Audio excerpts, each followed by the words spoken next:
ಖಾರ ಬಣ್ಣ ಮತ್ತು ರುಚಿ ಆಚಿ ಚಿಲ್ಲಿ ಪೌಡರ್. ಸಮಸ್ಯೆಗೆ ಪರಿಹಾರವನ್ನ ಕಂಡುಕೊಳ್ಬೇಕು. ಆದ್ರೆ ಕಾಂಗ್ರೆಸ್ ಸರ್ಕಾರ ಕೇವಲ ಬಿಲ್ ಪಾಸ್ ಮಾಡ್ತಾ ಇದೆ. ಈ ಬಾರಿ 30 ಬಿಲ್ ಪಾಸ್ ಮಾಡೋಕೆ ಬಂದಿದ್ದಾರೆ. ಬಿಲ್ ಪಾಸ್ ಮಾಡೋಕೆ 4-5 ದಿನ ತೆಗೆದುಕೊಂಡ್ರೆ ಹೇಗೆ? ನಾಳೆ ಸುವರ್ಣಸೌಧಕ್ಕೆ ಮುತ್ತಿಗೆ ಹಾಕಿ ಹೋರಾಟವನ್ನ ಮಾಡ್ತೇವೆ. ಬೆಳಗಾವಿಯಲ್ಲಿ ವಿಪಕ್ಷ ನಾಯಕ ಆರ್ ಅಶೋಕ್ ಅವರು ಈ ಸ್ಟೇಟ್ಮೆಂಟ್ ಅನ್ನು ಕೊಟ್ಟಿದ್ದಾರೆ. ಕೇವಲ ಬಿಲ್ ಪಾಸ್ ಮಾಡೋದಕ್ಕೆ ಬಂದಿದ್ದಾರೆ ಅನ್ನೋದನ್ನ ಅವ್ರು ಹೇಳಿದ್ರು.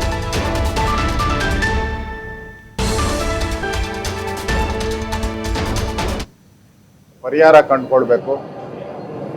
ಉತ್ತರ ಕರ್ನಾಟಕ ಹಳೆ ಮೈಸೂರು ಎರಡು ಒಂದೇ, ಅಖಂಡ ಕರ್ನಾಟಕ ಅನ್ನೋ ಒಂದು ಸಂದೇಶ ಬೀರುವಂಥ ಒಂದು ಅಧಿವೇಶನ ಇದು. ಆದರೆ ಕಳೆದ 2.5 ವರ್ಷದಲ್ಲಿ ಕಾಂಗ್ರೆಸ್ ಸರ್ಕಾರ ಬಂದ ಮೇಲೆ ಈ ಅಧಿವೇಶನಗಳನ್ನು ಬಿಲ್ ಪಾಸ್ ಮಾಡ್ಕೊಳಕ್ಕೆ ಮಾಡ್ತಾ ಇದ್ದಾರೆ. ಈ ಬಾರಿನೂ ಕೂಡ ಸುಮಾರು 30 ಬಿಲ್ಗಳು ಪಾಸ್ ಮಾಡೋಕ್ಕೆ ಬಂದಿದ್ದಾರೆ.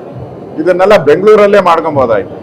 ಉತ್ತರ ಕರ್ನಾಟಕಕ್ಕೆ ಏನಾದರೂ ಅವಶ್ಯಕತೆ ಇದ್ರೆ, ಅಭಿವೃದ್ಧಿಗೆ ಇದ್ರೆ ಆ ಥರದ ಬಿಲ್ಲನ್ನು ಮಾಡಲಿ. ಅದು ಬಿಟ್ಟು ಬಿಲ್ಗಳು ಪಾಸ್ ಮಾಡೋಕ್ಕೋಸ್ಕರನೇ 3-4 ದಿನ ಇವರು ಟೈಮ್ ತಗೊಂಡ್ರೆ ಅಧಿವೇಶನದಲ್ಲಿ ಏನು ಚರ್ಚೆ ಮಾಡ್ತೀರ? ಉತ್ತರ ಕರ್ನಾಟಕ ಕಳೆದ 2 ಅಧಿವೇಶನದಲ್ಲಿ ಭರಪೂರವಾದಂಥ ಭರವಸೆಗಳನ್ನು CM ಅವರು ಕೊಟ್ಟಿದ್ದಾರೆ. ಕೆಲವಕ್ಕೆಲ್ಲ 6 ತಿಂಗಳು 1 ವರ್ಷದಲ್ಲಿ ಕಂಪ್ಲೀಟ್ ಮಾಡ್ತೀನಿ ಅಂತ. ಇನ್ನು ಯಾವುದು ಮಾಡೇ ಇಲ್ಲ, ಕಂಪ್ಲೀಟೇ ಮಾಡಲಿಲ್ಲ. ಅಂದರೆ ಕಾಟಾಚಾರಕ್ಕೆ ಇಲ್ಲಿ ಅಧಿವೇಶನ ನಡೆಸುವಂಥ ಕೆಲಸ ಮಾಡ್ತಾರೆ. ಇದ್ರ ವಿರುದ್ಧ ನಾವು ನಾಳೆ ದೊಡ್ಡ ಮಟ್ಟದಲ್ಲಿ ಸುಮಾರು 20,000ಕ್ಕೂ ಹೆಚ್ಚು ಜನ ರೈತರ ಒಂದು ಹೋರಾಟವನ್ನು ಮಾಡ್ತಾ ಇದ್ದೀರಿ.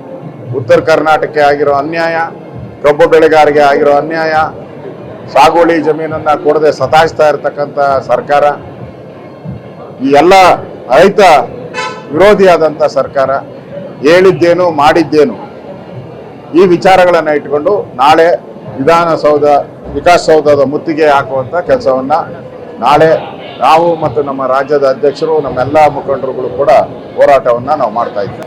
ಇಲ್ಲಿ 2,400 ಜನ ರೈತರು 2.5 ವರ್ಷದಲ್ಲಿ